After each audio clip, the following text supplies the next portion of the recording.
queria agradecer aqui o convite para falar de um tema que a gente adora muito, né, que é turismo e inovação.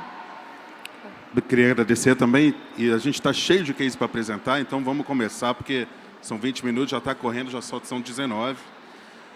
Eu sou o Edivaldo, mas a Marcele falou tão bem que eu não vou nem me apresentar de novo. Então, engenheiro, me formei, agora estou trabalhando com inovação na Embratur. E eu sou a Marina, sou arquiteta, especialista em gestão e gerenciamento de projetos. E a gente agora vai querer mostrar para vocês assim, por que a gente está num evento de inovação, por que a gente está falando de turismo num evento como esse. Tá? Então, para começar, a gente quer mostrar para vocês alguns números básicos, só para dizer por que a gente está falando de turismo. Tá? Então, assim, esse ano, entre janeiro e julho, a gente teve quase 4 milhões de visitantes. Tá? Esse número de visitantes ele representa mais 52% do mesmo período do ano passado. E esses quase 4 milhões de visitantes que a gente recebeu no Brasil, eles deixaram na nossa economia 18,5 bilhões, né, de reais, é um dado do Banco Central, é um número bem significativo. Tem também uma pesquisa da FGV que diz que a cada R$1 que a gente investe em promoção do destino Brasil, ele volta em R$20 para a nossa economia. Isso também é muito importante, por quê? Porque a gente acaba impactando mais de 500 atividades econômicas. E isso, a gente pode, nessas 500 atividades econômicas, a gente acaba impactando, a gente representa 7% do PIB brasileiro, e empregamos formalmente 7 milhões de pessoas.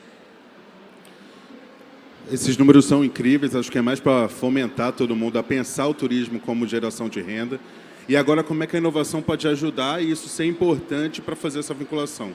De como é que a gente trabalha inovação no turismo. Especialmente o turismo, setor de alta competitividade, a inovação pode ser o vetor para que a gente faça a grande diferença. O hotel, a gastronomia, que tiver uma diferença frente aos demais, pode ter um diferencial. Pode ser pela criação de novos produtos, melhoria da experiência do turista. Quando o turista vem, tem uma experiência positiva e retorna, ele pode trazer várias outras pessoas com eles a partir desse feedback. E a sustentabilidade. A sustentabilidade, a gente tem que colocar uma régua alta para fazer diferente do que a gente faz hoje. A gente tem esse dever, essa missão. E a gente, para fazer diferente, precisa inovar. Então, a inovação precisa ser o caminho para a sustentabilidade também. Especialmente em alguns países que a gente até foi uma visita agora em Portugal, vimos o case de turismo e inovação no turismo, especialmente ali em todo o país. E conhecemos o Nest, que é até um instituto onde a gente se inspira, e a gente trouxe alguns cases deles de outros países para apresentar para vocês. Começando por Portugal, esse case é muito bacana, é uma startup chamada Talk to Me. Ela foi colocada numa galeria de arte urbana, onde todas as pessoas tinham QR Code do lado, não precisava de internet, precisava só de um celular. Todo mundo hoje tem um celularzinho conectado. E a partir desse acesso com QR Code, ele sabia informações sobre a obra começava a conversar com a pessoa, falando, olha, essa obra foi feita pelo pintor tal, você quer ver como é que foi o meu processo de pintura? Então, abria um vídeo mostrando como era o processo de pintura daquele pintor, ou seja, abre uma comunicação entre obra e pessoa, e isso tem tudo a ver com cultura, inovação e inovação. Um outro case foi da Neutral, essa é uma gamificação que foi colocada num hotel, é um case mais voltado para a hotelaria, no qual a solução é quase uma competição entre quem está naquele hotel. Quem menos gastar em relação ao consumo de água, luz e gás, recebe benefícios para o próprio hotel. Então, se o consumidor tem menos gastos de água, ele vai ter possibilidades de ter benefícios no próprio hotel, como um spa ou uma redução da própria tarifa. Isso é, de fato, mais uma vez, uma conexão entre sustentabilidade e inovação em prol do turismo. Acabando um outro case de Portugal, a gente vai falar de outros países, mas esse também é um assistente virtual que, antes de você chegar na recepção e ser atendido pelo cara da hotelaria, você era atendido pela assistente, ela olhava o seu rosto, conseguia detectar quando é que você tinha ficado triste ou feliz falando de algo no processo, até de antes de chegar no hotel, ou seja, como é que foi seu caminho para a chegada daquele hotel, como é que você fez a sua estadia, a sua reserva. Para quê? Para esses dados se transformarem em informação e a gente então poder conseguir modificar a jornada do cliente para essa persona ou para ela quando for utilizar esse serviço para uma próxima vez. E nem só de exemplo de Portugal a gente vive, né? Tem também esse exemplo da Espanha, que é muito interessante porque também trabalha com dados, né? Esse aqui é um exemplo de... Eles pegaram 3 perfis diferentes, né? Um chefe de cozinha, um mochileiro e um aventureiro, e eles colocaram dispositivos de IoT na cabeça deles para verificar a atividade neural. Então, por exemplo, aqui a Sara, ela chegou lá nessa região montanhosa com a igreja e aí ela teve lá, de acordo com a atividade neural identificada, ela teve 72% do setor lá de alegria ativado e 73% da atividade emocional. Aí depois teve o outro que é o Davi, chegou no sítio arqueológico, ele teve 93% do setor lá de surpresa ativado. E depois teve um outro... Passa aí, por favor.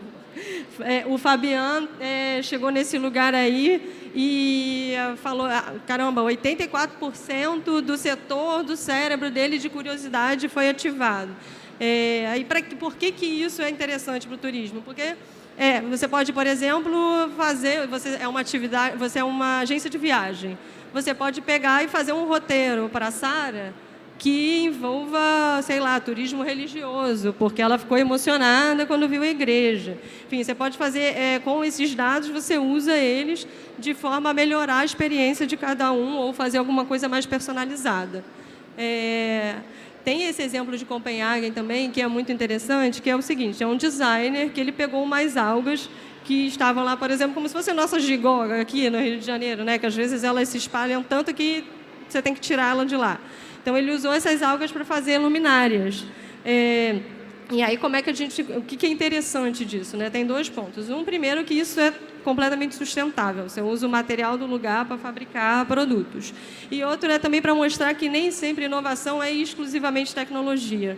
A gente fala muito de inovação e a gente acha que tudo vai virar um robô, que tudo vai virar automático, que as pessoas não vão mais poder trabalhar, e não é isso. Né? Inovação é tudo de novo que aparece, então, ideias novas, enfim. Tem também na Letônia, e aí já falando também de gamificação, tem essa companhia aérea que chama Air Baltic, que ela fez uma coleção de NFT. Então, conforme você comprava passagem, você ganhava esses NFTs que você colecionava, né?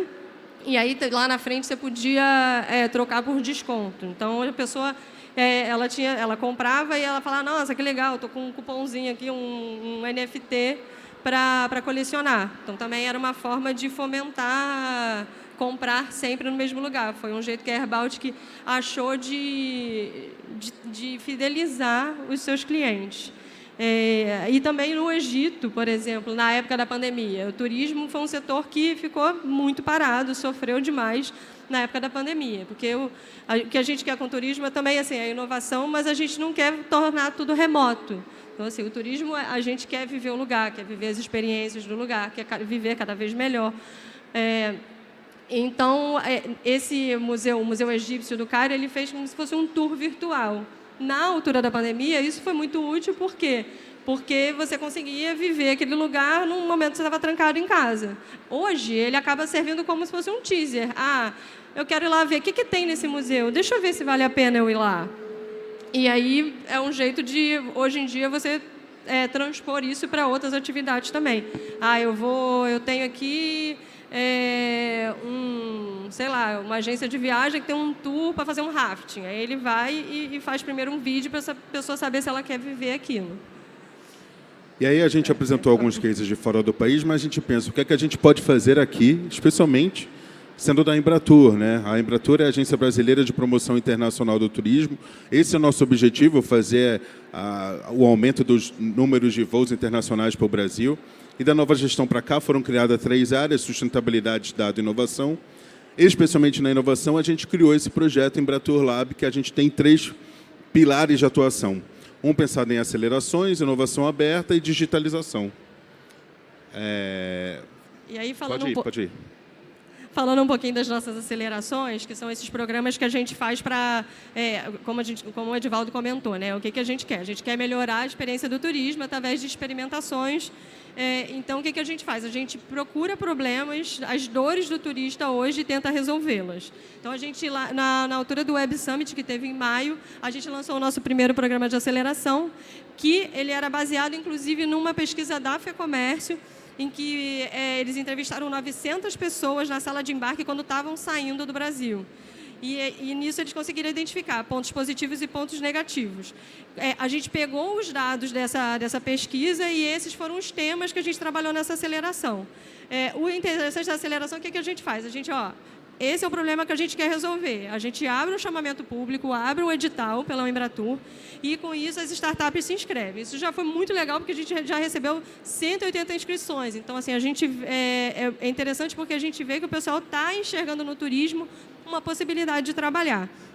E dessas 180 inscrições, a gente escolheu 8 super diversas. Tem essa Pinguim, que é uma rede social de viagens. Tem a Sims, que é um chip virtual. Então, assim, tem soluções muito diversas e que não necessariamente são de... Por exemplo, a Sims não é só de viagem, mas ela viu que a tecnologia dela pode ser adaptada para o turismo. E é isso que a gente quer também que vocês enxerguem, que o turismo é um campo para a inovação falar, olha, aqui tem campo para eu trabalhar.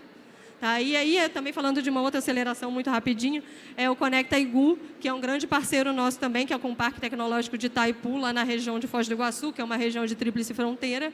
E, como eu comentei, né, a gente trabalha as dores do turista. Então, lá, qual é a dor do turista? É a circulação das pessoas. A gente não entende quem sai do Brasil, quem vai para o Paraguai, se a pessoa vai comer na Argentina e volta para dormir aqui. Então, a gente veio com essas duas questões. Uma é entender como é que é a circulação, quem vai para lá, o quanto gasta, quanto tempo fica, e a questão de agilização dos vistos também. E aí, nisso, a gente já tem... Essa pré-aceleração já começou, já são essas 15 startups que estão recebendo mentorias muito específicas de acordo com o serviço que elas têm para resolver esse problema que a gente apontou. E aí... Além das acelerações, a gente abriu esse campo de inovação aberta. Vou falar um pouquinho do Gilberto Gil aqui, parafraseá-lo, porque as acelerações elas partem a partir de algum problema que a gente quer resolver. Só que a gente quer também o que a gente não sabe. Então, a inovação aberta é um caminho. A gente sabe o que quer, mas a gente não quer o que não sabe, né? A inovação aberta é um caminho para a gente também descobrir coisas que a gente não tinha pensado e que podem ser super úteis para o turismo estrangeiro no país. Especialmente aqui a gente conheceu algumas soluções, vou passar rapidamente também. A OneHub é uma empresa muito voltada para a aplicação de um CRM rápido, já foi utilizada muito para o varejo e viu, quando conheceu a gente, uma oportunidade de aplicar isso no turismo. Quando você chega num parque, você vai dar algumas informações, aquilo pode... CRM é Central de Relacionamento com o Cliente, concentrada. Então, todos aqueles dados, em vez de você perder e pedir aqueles dados várias vezes, repetidamente, para o cliente, aquilo vai ficar concentrado e você vai conseguir ter uma informação sobre esse cliente, esse turista, é um turista internacional, não é? De onde ele veio, para onde ele vai, o que é que ele gosta, para onde ele... E esses dados se transformam em informação para uma atuação estratégica das empresas. A Guide One to One, uma outra startup que apareceu para a gente, ela tem um chatbot que vai se conectar como se fosse um WhatsApp, ali no próprio WhatsApp das pessoas, para entregar informação correta, informação real, que hoje o turista, especialmente o turista internacional, pode ter uma gama de informações que ele fala, poxa, mas um site está falando uma coisa, outro está outra. Então, se tiver um canal de comunicação fidedigno, onde ele acredite nas informações, pode ser um caminho também para a gente trabalhar. A gente quer aplicar isso na região do Pantanal. A gente também quer ir para o metaverso, então a Fractal, a gente deve ter um espaço do nosso escritório e isso vai ser importante até para a gente mostrar para o trade. Existe essa possibilidade, existe a possibilidade de vocês mostrarem os seus serviços também no metaverso. Então, a ideia é a gente ter um escritório para a gente também conseguir mostrar isso para outras pessoas. A gente também conheceu uma startup chamada Destinal aqui no Rio de Janeiro, porque a gente sabe que existe muito turismo corporativo. Então, às vezes, você vai para um evento que você tem uma reunião de manhã e outra reunião só à tarde. Você ficou ali com a folga que você queria utilizar e você já está numa cidade nova, é uma oportunidade de você fazer algo diferente ali para lazer, cultura, Então, a ideia é a gente criar uma landing page específica para isso. Também, e agora com a Destinos Inteligentes, a última startup, acho que é a última, não, tem mais uma ainda. A gente está desenvolvendo um projeto voltado às experiências Brasil. Então, não só aquilo de você pesquisar sobre a localidade, mas como é que a gente pode pesquisar também as experiências que você pode realizar quando você visita aquele local. Então, esse é um projeto que daqui a pouco a gente deve estar também implantando em parceria junto com essa startup. E, por fim, com um grupo de professores da UFRJ, geólogos, tem uma turismóloga, tem um astrônomo, eles desenvolveram um projeto chamado Astroturismo para parques, e a ideia é que a gente consiga verificar se em alguns parques brasileiros, hoje no Brasil, para conhecimento, a gente só tem um parque possível para fazer certificado como o Dark Sky Park, para fazer astroturismo. Existem países, a Patagônia, por exemplo, é quase metade daquele turismo ali, é voltado para identificação e observação do céu noturno. O potencial gigantesco que o Brasil tem para ativar esse tipo de projeto é enorme, até por conta do nosso tamanho, né? Então, a gente deve também fazer experimentações no Rio Grande do Sul e aqui no Rio de Janeiro. E é isso. E o que a gente também gosta de falar, como a gente acaba sendo um pouco repetitivo quando a gente fala que a gente quer que o pessoal de inovação enxergue o turismo, nem só dessas pequenas e médias empresas que a gente tenta buscar essas soluções, a gente trabalha com elas. A gente também busca trabalhar com as grandes empresas. O que acontece? A gente hoje em dia fechou uma parceria com o Google, que é para a gente digitalizar o setor. O que é digitalizar o setor? E aí, a gente falando de turismo, a gente fala especificamente, inicialmente de agências de viagens, hotéis, né, meios de hospedagem, restaurantes, bares. Se você tem um restaurante, se você tem um bar e tem um gringo querendo vir aqui e quer comer a feijoada X, na hora que você... O que a gente faz hoje em dia? A gente bota lá na barra do Google e escreve a frase que você quer. Você quer que o seu restaurante apareça, você quer que o seu hotel apareça. Então, o Google entendeu que ele também tem esse papel, porque o papel do Google é concentrar informações e passar informações corretas para as pessoas. E a gente, como Embratur e agência de fomento, a gente quer que um grupo do turismo consiga alcançar os turistas. Então, nessa parceria, a gente está fazendo vai começar uma série de treinamentos com esses grupos para que eles aprendam a usar o Google gratuito, esse Google que a gente tem, e não é post impulsionado, não nada disso. Como é que eu uso a ferramenta do Google para eu cadastrar a minha empresa, para na hora que alguém estiver procurando, ela me achar. Então, isso que é muito interessante. A gente também quer que as grandes empresas consolidadas entendam que o turismo, apesar do Google, o Google não é uma empresa de turismo, mas ela pode ajudar. Entendeu? Então, o nosso grande projeto com eles é esse. E assim, a gente tem pouco tempo de Embratur Lab, né, e a gente está querendo cada vez mais aumentar essas parcerias, porque o quanto alcance a gente der para essas pessoas, maior a economia movimenta também. Pessoal, em relação aos exemplos, acho que eram esses, eu queria me colocar à disposição. Todos os cases que a gente apresentou, eles estão disponíveis, eu posso passar para vocês depois. Podem entrar em contato com a gente no embraturlab.com.br, o e-mail é embraturlab@embratur.com.br. O que a gente quer é criar mais conexões, despertar mais esse sentimento de que o turismo é um lugar para gerar renda e emprego para as pessoas, e a gente quer fazer isso para mostrar um Brasil interessante a partir dos vieses de cultura, sustentabilidade. A gente quer mostrar o Brasil, o potencial de país que o país é. Então, a inovação e o turismo, a inovação tem que ser o caminho para a gente chegar nesse lugar. Então, fico à disposição de vocês. Então, é isso. Eu também quero agradecer e a gente está à disposição, já passou os contatos. Muito obrigada, viu? Oi. Muito obrigada, gente. Achei que foi super interessante. Queria convidar vocês para sentar, por favor, para a gente fazer o nosso momento de perguntas e também para a gente dar uma olhadinha junto na nossa facilitação gráfica, feita pela equipe da Pincel Atômico, que está ali atrás, vai dar um tchauzinho ali para a gente. Super maneiro poder contar com essa colaboração aí visual. Vê se vocês acham que fez sentido. Vou usar isso aí. Fez sentido porque vocês estavam falando? Vai virar meu avatarzinho. Solução tecnológica para viajantes estrangeiros emitirem vistos no Brasil, digitalização. por que turismo. Legal, né? Ficou ótimo. Então, o nosso microfone já está à disposição. A gente já tem 2 perguntas aqui antes mesmo de convocar. Cadê o microfone? Está chegando. Tem uma pergunta aqui e uma pergunta ali. O cronômetro vai rodar aqui para vocês fazerem as respostas. Olá, boa tarde. Meu nome é Joelson Felipe. Sou guia de turismo, sou professor, pós-graduado em docência de ensino superior. Sou guia de turismo há muitos anos, ok? Chegou um momento aí, né, desse mundo digitalizado, transmoderno, ok? E aí a minha pergunta é o seguinte: eu entendi tudo, a exposição que foi feita aí pelos expositores, ok? Porém, eu queria fazer a pergunta assim: como é que fica o papel do guia de turismo? Do guia. Como vai ficar o papel dele nesse mundo tecnológico aí? Porque eu conheço outros países fora também, atuo em alguns países fora. Você falou em Portugal aí, conheço bem Portugal, de uma extremidade a outra, conheço um pouquinho do turismo em Portugal, ok?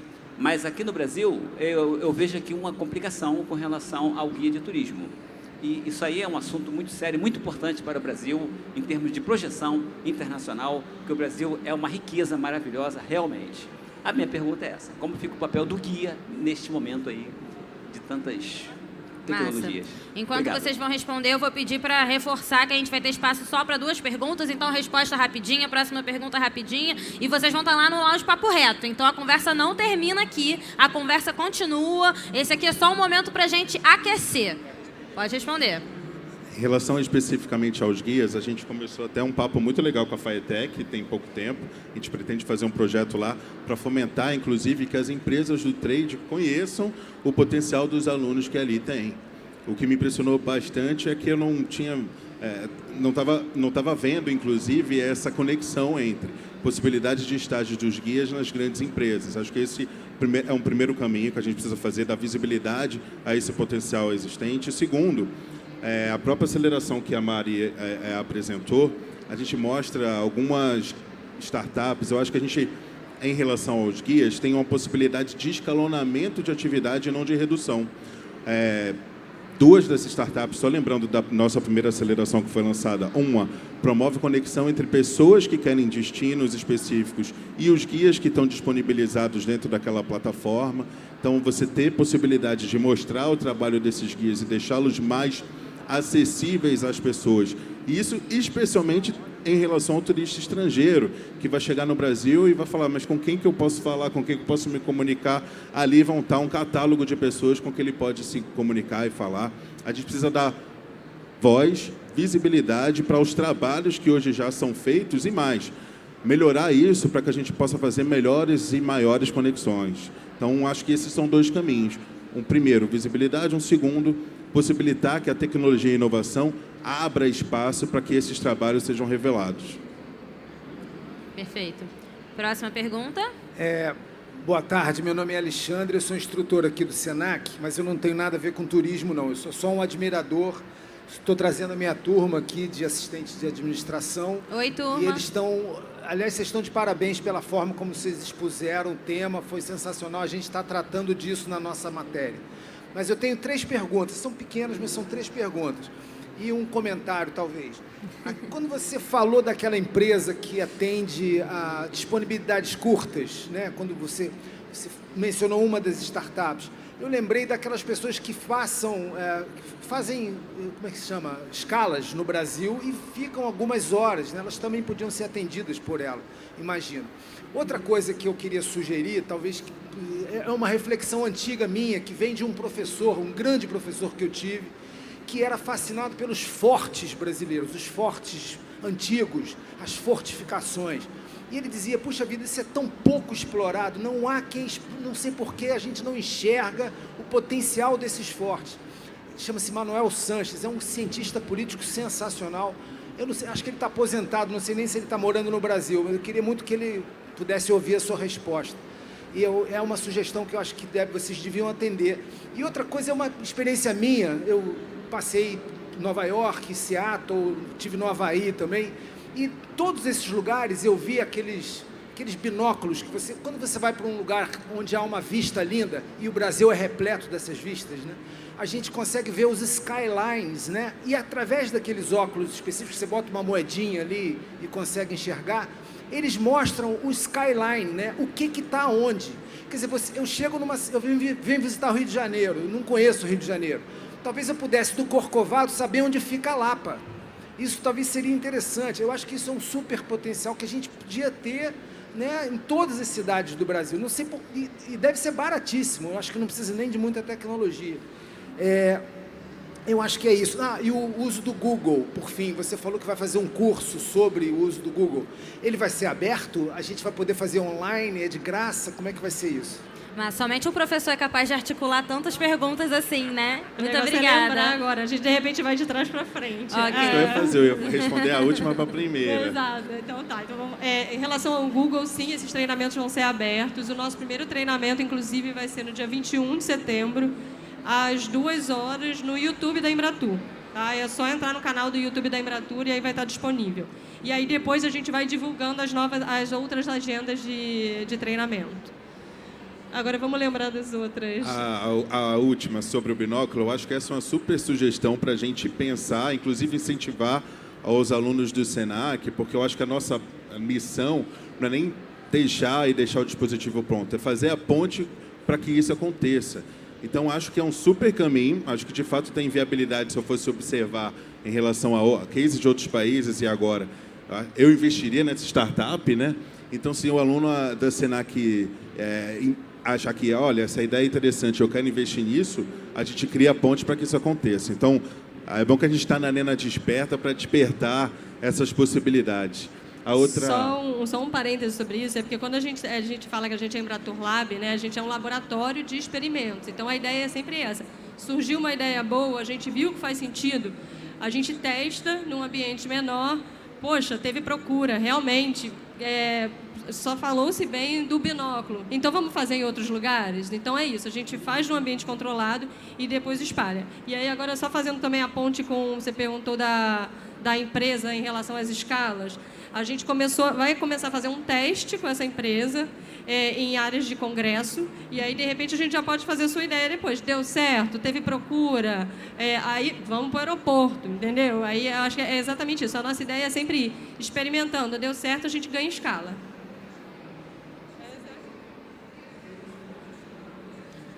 Os fortes... Eu ia falar isso, que faltou a resposta dos fortes. Eu fiquei curiosa para saber sobre a resposta dos fortes. Você sabe que os fortes, especificamente, eles são controlados pela Marinha, né? A gente teria que fazer não uma negociação, mas ter uma conversa, porque isso tem que ser um diálogo feito com todo mundo conversando.